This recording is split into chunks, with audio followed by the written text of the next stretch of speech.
Who are you to hold yourself back from the world?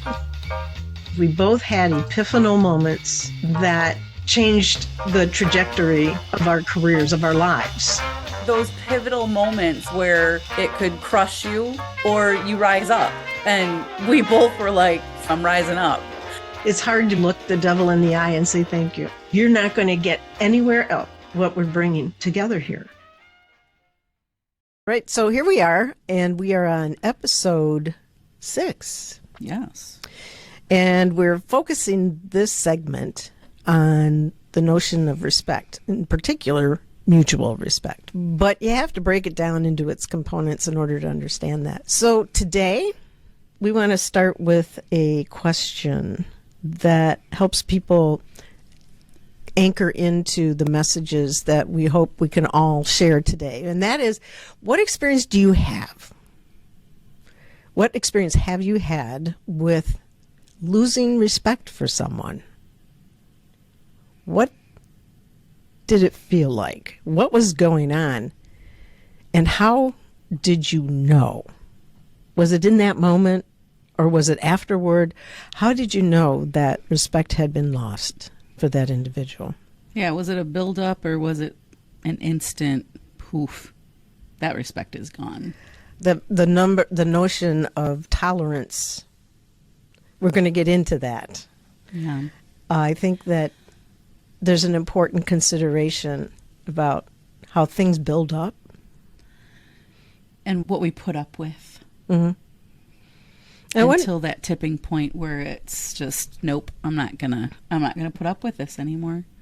And how often? I'm sure all of us have had at least one experience with the fact that it just got to a point where that's it. What is it that feeds that tolerance? And we're going to talk a little bit more about how we recognize what's going on, and then how do we dig deep for the courage to confront it before it becomes something that is rather all-consuming. Mm-hmm. So one of the things that we thought would be a great way to start would be to take a look at, you could pick any number, we picked 5. The top 5 ways to lose respect. So if those of you who are taking notes about how to do this well, how to lose the respect of those around you really well, you can pick any one or combination of these particular ones that we're going to be bringing forward today. They are not the exhaustive list. There's a lot of ways that you can lose respect for people, but we narrowed down the list to 5, and we'll start with the first one, is disregarding someone else's feelings. And one of the things that, for me, it's so simple, but it has always driven me crazy my entire life, is it's okay. You're going to be okay. How do you know? You don't even know how I'm feeling. You've never checked in with me. And don't cry. Don't show emotions. I was raised in this family that, we don't talk about that stuff. And it was always just, it'll be okay. No one ever asked the question, how are you feeling? And it always felt off to me. And I've seen some of my friends who have small children who they do an amazing job of checking in with their kids, and they say, what are you feeling right now? And they process it. I'm 55 years old and I'm just now learning how to process my feelings. So it's easy for me to be dismissive of other people's feelings because it's how I was raised. There's, I think, an element of that we're really not very well practiced at confronting feelings, acknowledging feelings, being respectful that somebody might not be feeling in a good place. I would like to just add a real quick scenario here. Personal. And that is, so I have had this reputation of being a fairly upbeat, happy-go-lucky, cheerful. Yes. Bubbly. Oh, bubbly. Yeah. That's a great adjective. I hate it. Bubbly. But you only use it with females, Of course. whether you're a male or a female. Yes. Yep. Okay. Okay. But that's a whole nother topic. And on the rare occasion when I might not be having that kind of a easygoing, Bubbly sort of day. bubbly sort of day, and it really bugged people, not because I was having an off day, but because I was not being how I usually am. And so it wasn't about being able to just check in and say, how you doing? It's like, what's wrong? You're not doing and being how we're used to you doing and being. And you want to say, how is that my problem? Because the reason that I'm not being and doing like you're used to is because I'm in a different space at the moment. Yeah. And I should be able to do that without having to gain permission first.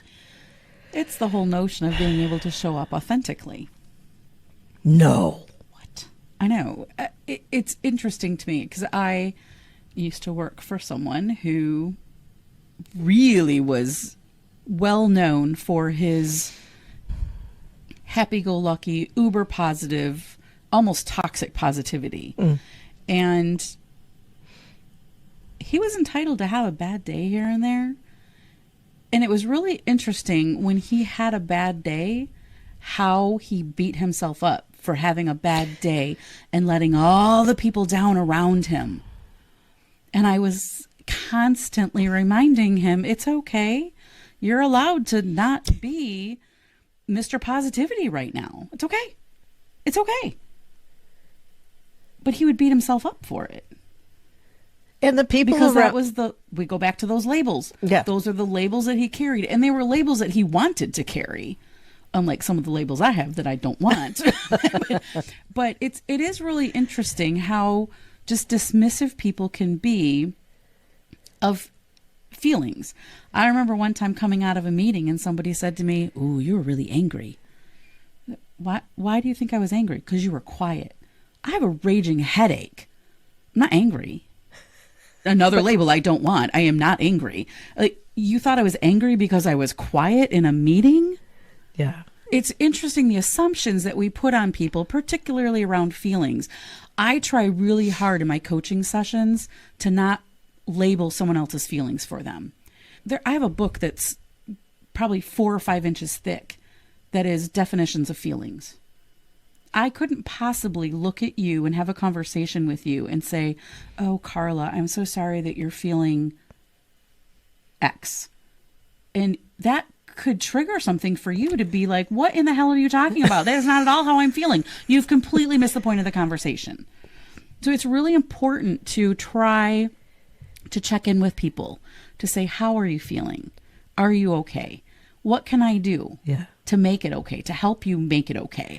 Just check in with people. Have a conversation. And I say it all the time. Words change worlds. Absolutely. Check in. Check in and be okay. And also gets back to this notion of respect. If you respect the individual, Yes. then demonstrate that by either acknowledging that there's a difference and not make it a problem, but acknowledge that you're noticing you're not as engaged or whatever today. And I'm not making that a problem. I'm checking in to see if there's anything that I might be able to do, or if there's a need you have that I might be able to fulfill at the moment. You'll find the right words. You'll find the right connection when you respect that individual and you care. Absolutely. Absolutely. I think that leaning in and that checking in is really important when someone's having a quote unquote off day from what the usual might be. Yes. So if you want to lose the respect of people around you, this would be a really good thing to do. Disregard their feelings. Disregard their feelings. Don't pay any attention. Just brush right over them. Ignore it. Make it a problem that they're having feelings, and you don't even care what it is that's getting them there, but, get on with it. Get over it. Exactly. Our second of the top 5 ways to lose respect is Dishonesty and deception. No. Yeah. I have a really deep personal experience with this one. Do tell. Oh, I know. I can't actually divulge all of it because it still might be going to litigation. Oh. But the fact that you might, so in our relationships with people, I believe there is sort of this tacit contract that is struck. It's that there's your part, there's my part. And this is what goes in between us as far as a transaction. I'm not trying to reduce everything to it, but in essence, if you did the biology on it, every one of those engagements is a contract. And having entered into a contract that happened to do with the renovation of my home. Mm. And here's one of the sayings that I love and I'd like to share with you, and that is, it's not how you start, it's how you finish.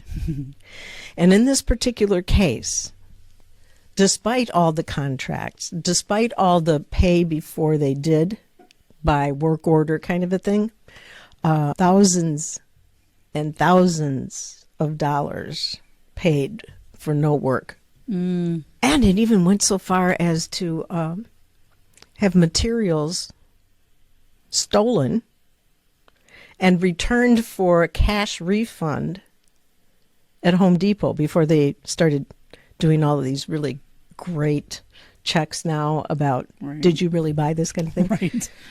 Even saw one of these people that I happened to have engaged with on one of those like Fox News or one of those programs that goes out and chases people who have done crummy things. Saw them on camera being chased by one of these reporters. Oh my goodness. I know. How sweet is that? So this was 7 years ago, and who knows what's going to happen. But the notion that you could go into this feeling good about in that relationship, feeling like the trust was there, feeling like the respect was there, and then being deceived, yeah, and clearly financially harmed. Fortunately, that's it. And I guess we go on. But what an incredible, awful experience it has been. It continues to be. And this is one of those things where forgiveness comes into play. And I'll tell you, I have my moments about being able to manage well with that. It's hard to forgive when you've been deceived. Mm-hmm.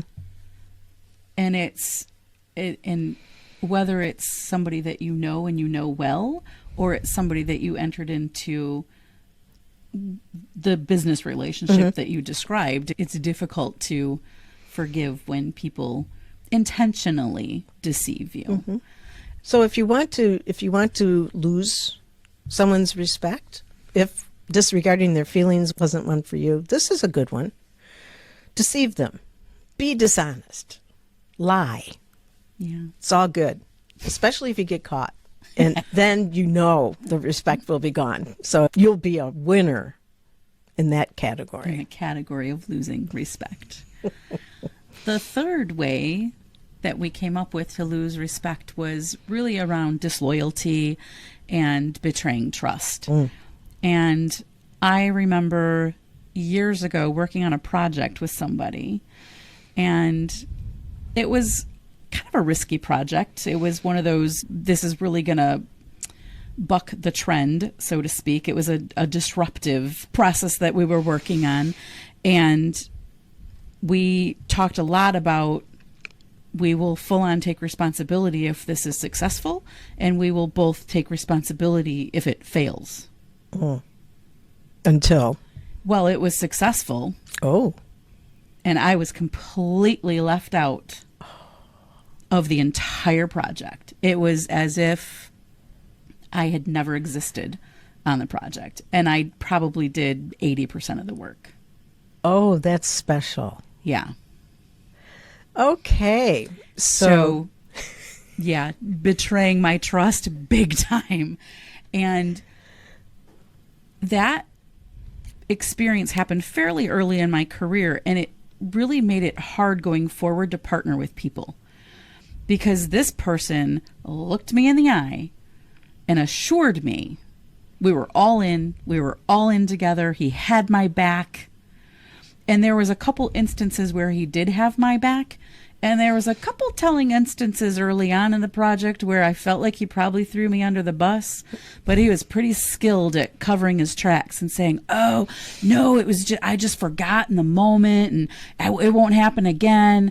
And I got sucked right in and I believed him. That is an example of tolerance. Yes. That was, okay, I'm going to forgive that time. That time. Yeah, he was a master manipulator, as I later discovered. Okay. But he was really good at it.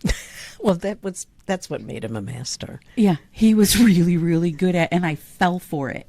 And that experience really stuck with me. And even to this day, decades later, causes me pause when I have to partner with a new person. Mm. And I will trust and I will respect. It's hard sometimes, particularly going in on a project where your reputation's on the line. Yes. And I don't want to do all the work and not get any credit. If we do work together, we should both get credit, whether it is successful or not. Right. We're in it together. Is this a good example of trust but verify? Yeah. Okay, so if you want to lose the respect of somebody around you, be disloyal. Yeah. Go ahead and take credit for something that you don't deserve all the credit for. Oh my gosh, how many times have we seen that? Yeah. It happens. It happens. It happens a lot, both personally and professionally. Yes. Yeah. Yes, and especially in that professional setting. Yeah. It's anytime it's unconscionable. Okay. Let's go to number 4. Arrogance and condescension. Well, so much to be said here. I don't even know where to start. The bulk of my career, with the exception of a few years, was spent in a male-dominated world. Mm-hmm. And I can't tell you how many times I would be the only woman in a room and was asked to go get coffee or asked to take the notes. Take the notes. Oh, my God. And who's going to scribe? I thought, Carla. well, I had 18 years of piano lessons and I can type pretty fast, but I shouldn't be the note taker every single time. Oh, my gosh. Talk about labels. Unstated, but certainly prompted. I mean, I don't even know the word, but they were made possible by the silent collusion. Yes. Yeah, being a female in a male-dominated environment, we can both talk about it. I started in the mid-'70s as a computer programmer. I'm just going to add this little thing, but I couldn't be called a computer programmer because I was a woman.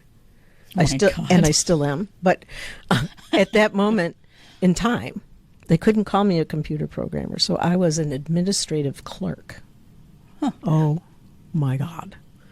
So this notion that because of who you are or the label that has been applied or the notable difference or the assumed differences that get those labels in place, and it creates I'm holier than thou. Mm-hmm. I'm more important than you. Right. We both worked in the automotive industry. Yeah. And so many times, so many people would be so condescending to the union and to the people building the cars. And without the cars, you don't have a job. You don't have a paycheck. I held in the highest regard the people on the line day in and day out doing the hard work. Absolutely. I couldn't do that job. I spent quite a bit of time in our manufacturing facilities, and it's hard work. Mm-hmm. There's just something about being in a manufacturing facility, seeing things come to life. Yeah. It's amazing. And to be a part of that is such an honor. And I worked with people that spent 30, 40 years working in the automotive industry that never set foot in a manufacturing facility.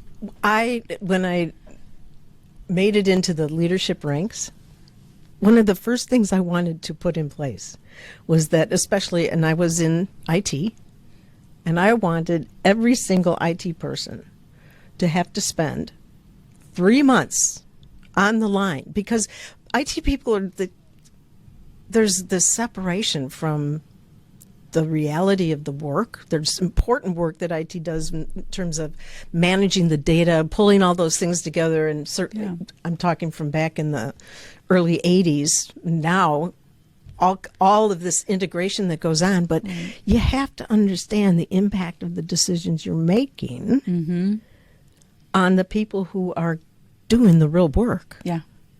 And it all comes together on the plant floor. Yeah, when I was in quality engineering and we'd have a problem, all the quote-unquote suits would sit up in the room trying to figure out the problem. And I would go down to the plant floor and talk to the people putting the parts on the cars and say, hey, this is the warranty recall we're having. This is the problem we're experiencing. What do y'all think? And they would come up with the best solutions, and I would take it back up to the office.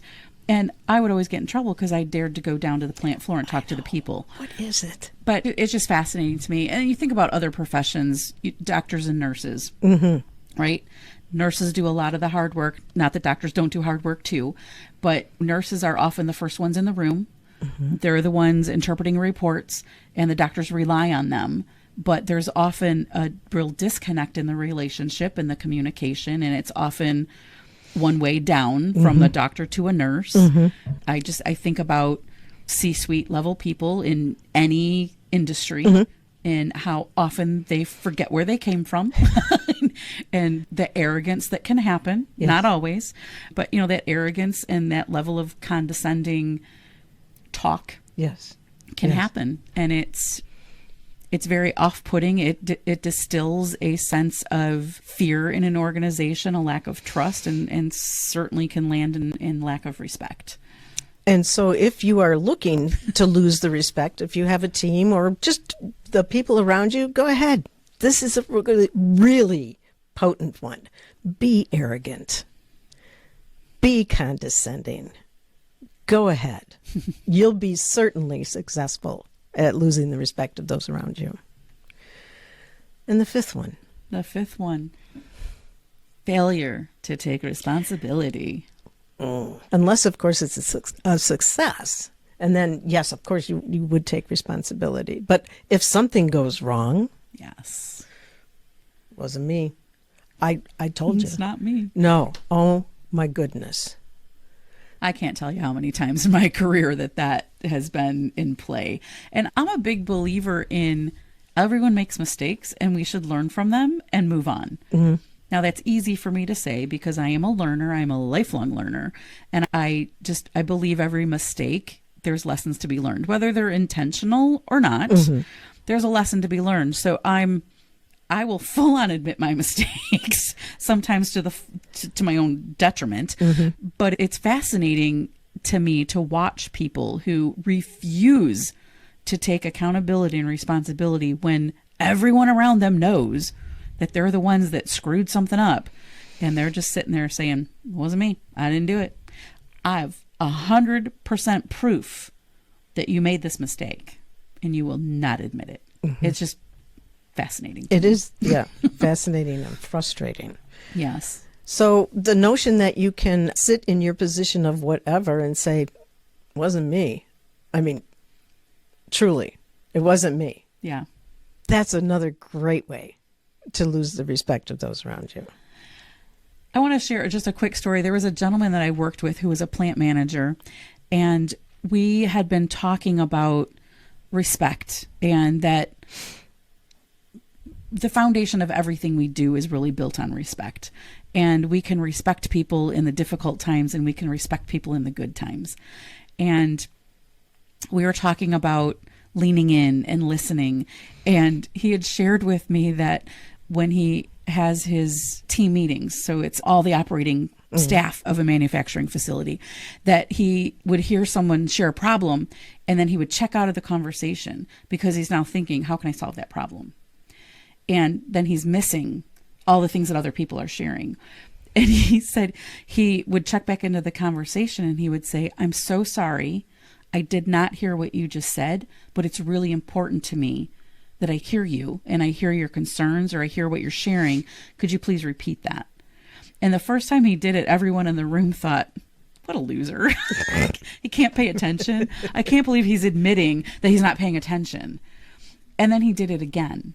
And he did it again. And someone asked him, why can't you pay attention? And he said, well, because what Carla just shared had me thinking about, oh, I need to solve that problem. So now I'm not listening to what Amy's going to share. But what Amy has to share is really important. So I needed to admit that I made a mistake by checking out of the conversation. And so he would take responsibility for checking out of the conversation. And then he would tell people, I'm checking back in now.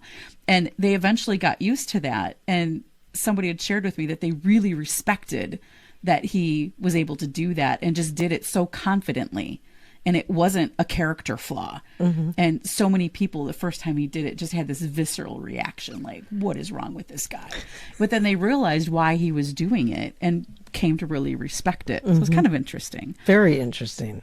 Yeah. So taking responsibility for the fact that he had gone down this path. We've talked about this before, about being a problem solver. When you're a problem solver, as soon as you hear something that sounds like a problem, you're going into that mode. Right. And often to the detriment of a conversation that may be ensuing. Right. And I thought how cool it was, because if I'm sitting in that meeting and I know the leader of this whole group of people sitting here is not paying attention, to me, that's a signal of disrespect, right? And so he was able to recognize that and course correct it, which kind of leads us to wrapping up this session on how willing are you to confront or challenge or lean into a conversation when you recognize that you're losing respect for somebody or you've lost respect for somebody. You've hit that tipping point. Mm-hmm. How willing are you to have a conversation with that person? I always say words change worlds, and we have to have a conversation when respect is lost. Thank you. I'm Carla. I'm DocShellie. We'll see you next time. Give thought to who you are and how you show up for others and for yourself. All right, folks, we'll be back.